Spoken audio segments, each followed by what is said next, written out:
Hello, one and all. This is Bobby. Welcome once again to another edition of SoulsBorne Battle to the Death. And before I go any farther, I want to make a special announcement that SoulsBorne Battle to the Death 100, which is coming up very, very shortly, in like 5 episodes, as it were, will be a SoulsBorne Battle Royal. Win, lose, or draw, no matter what happens. It's going to be a SoulsBorne Battle Royal on that very special episode. So I'm going to pick a bunch of different participants. I'm not going to do bios. It's way too many bios. And then I will choose a winner from those many participants that I have chosen. So that should be a very fun episode. We did do one Battle Royal before, but it was a very different format. I just chose one person to be the winner. Basically, everybody participated, and I chose one winner. It was Dancer of the Boreal Valley. So, yeah, this Battle Royal is going to be very different. So it should be a very fun time. And, yeah, that's what I got planned for episode 100 of SoulsBorne Battle to the Death. But this is episode 96 of SoulsBorne Battle to the Death. We're going to pick 2 random SoulsBorne bosses. And then they will... Oh, boy, what did I have? I'm losing all of the activities I had in mind. And this is Valentine's Day week, too. So, oh, yeah. They're going to participate in a photo booth contest. They're going to have a series of pictures taken of themselves. And whoever takes the best pictures as judged by a panel of judges will be the winner. I'm using a lot of judges this month on SoulsBorne Battle to the Death. Running out of activities for them to do to help the community, so I'm just coming up with some contests that they could do against each other, and yeah, that's how I'm finding winners. I got to do what I got to do, there's only so many things you can do with these bosses, and they will only agree to so much, so it just is what it is. So alright, the battlefield has been cleared. It can house any and all SoulsBorne bosses. And as I said earlier, it has housed all of them at least once in a SoulsBorne Battle Royal.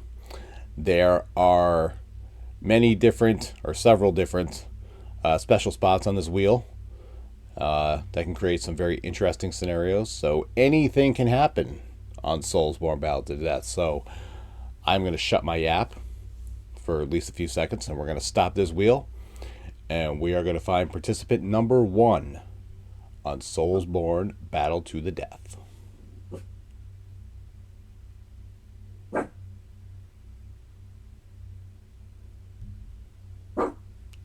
my god, the wheel didn't stop again. What the hell's going on? Ripley's barking because Christian's home.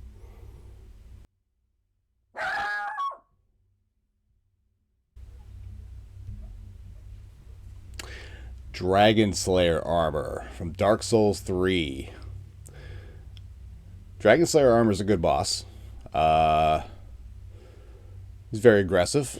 He hits very hard. He can do a lot of things.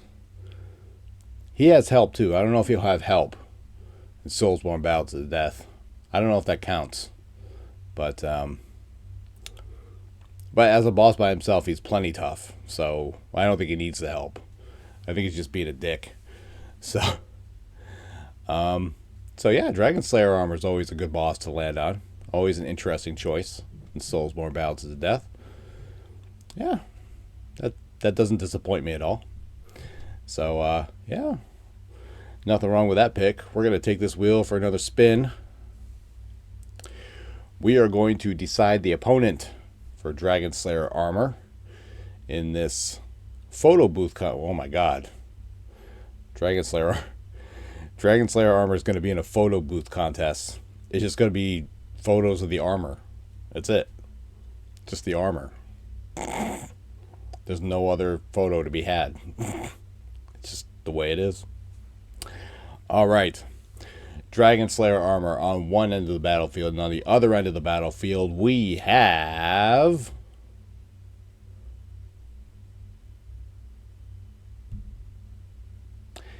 Abrietas, Daughter of the Cosmos. This is a good fight. This is a pretty damn good fight. I don't hate this at all. I would hate this as a photo booth contest. I would really hate this as a photo booth contest. But as a fight, this is a damn good fight. And I have no issues with that whatsoever. This is a main event fight, I think, actually. This fight could headline any card anywhere in the world. All right. We are going to go to the contractually obligated bios, so let's have a look at Dragon Slayer armor.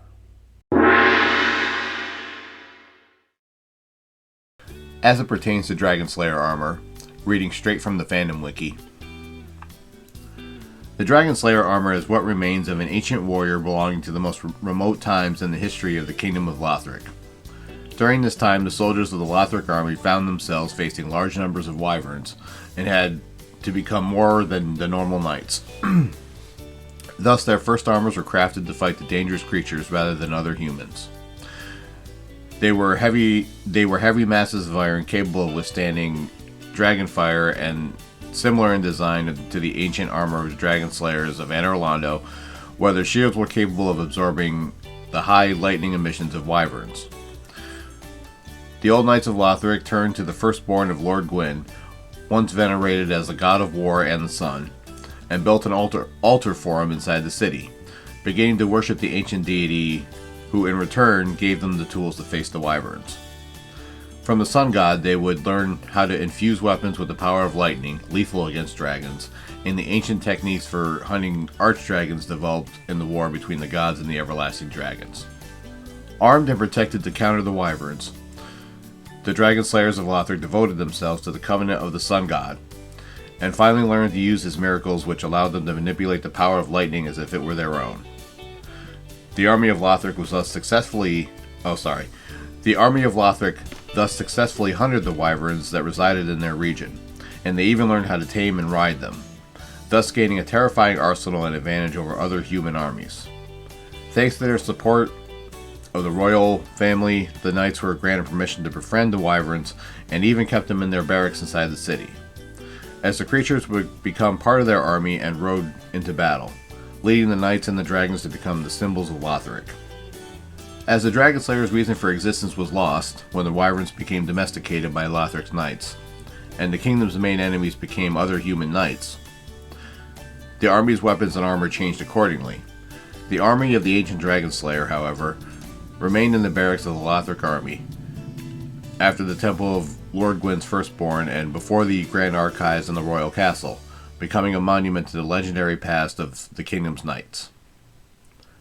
During the last days of the Lothric kingdom, when the first flame was at the limit of its strength, the sun itself above Lothric would have weakened, transforming into a dark eclipse barely contained by the remnants of light as its contours. Inside the city, flocks of pilgrim butterflies would manifest, gigantic humanoid insects. These beings with immense branch-like wings would manifest the skies of the dying kingdom, migrating towards the tips of the castle, and they would take control of the Dragon Slayer armor through their dark magic, using it as a puppet to eliminate anyone who attempted to proceed to the top of the castle. And there you have it. That last sentence is the entire lore of Dragon Slayer armor. Ebrietas, whose name I believe loosely translates to chicken noodle soup experiment gone horribly awry, is the object of the Healing Church's worship in Bloodborne. She guides the Healing Church in the ways of blood ministration and only communes with the highest members of the church. She was found by the Healing Church in the Old Labyrinth, and then the Healing Church later founded the choir to protect and study her. And she is the only one of the Great Ones who wants to coexist with humans, which probably lasted until you burst into her lair and tried to murder her. When you fight Ebrietas, in Phase 1, she will attack with her head, her arms, and her tentacles. Should be obviously as typical in Phase 1 of any boss ever. They're more docile, but in Phase 2 they were a little more aggressive, and she'll start spewing red fluid from her head, which is gross, and then she will also use projectiles and start executing random attacks. after she loses her mind. So Ebrietas is a tough one. I definitely remember many tries in Bloodborne. But she's also a fun one and a cool but disgusting boss design. There's a lot of disgusting boss designs in Bloodborne.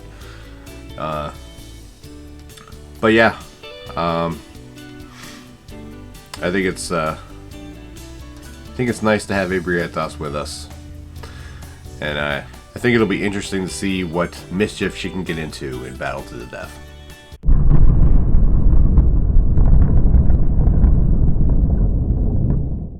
This is yet another in a long list of difficult fights to decide here on SoulsBorne Battle to the Death. Ebrietas is a very difficult opponent with very unpredictable attacks. She has a million tentacles that can hit you from anywhere, and some very disgusting projectile attacks that can do some damage. However, I have to say that Dragon Slayer armor, I think, has the advantage in this fight, and has the advantage in strength and speed, and probably hits a little bit harder too. And I don't usually take these kinds of things into account, but I believe that Ebrietas is weak to lightning as well, and that also works in Dragon Slayer armor's favor. That's what I was trying to say. So I think that Dragon Slayer armor has a clear edge in this fight, and Dragon Slayer armor will use that edge and take it all the way to victory. So that is my verdict, that Dragon Slayer armor will defeat Ebrietas, Daughter of the Cosmos. But that is just my opinion. Feel free to leave yours in the comments. And with that, yet another edition of SoulsBorne Battle to the Death draws to a close.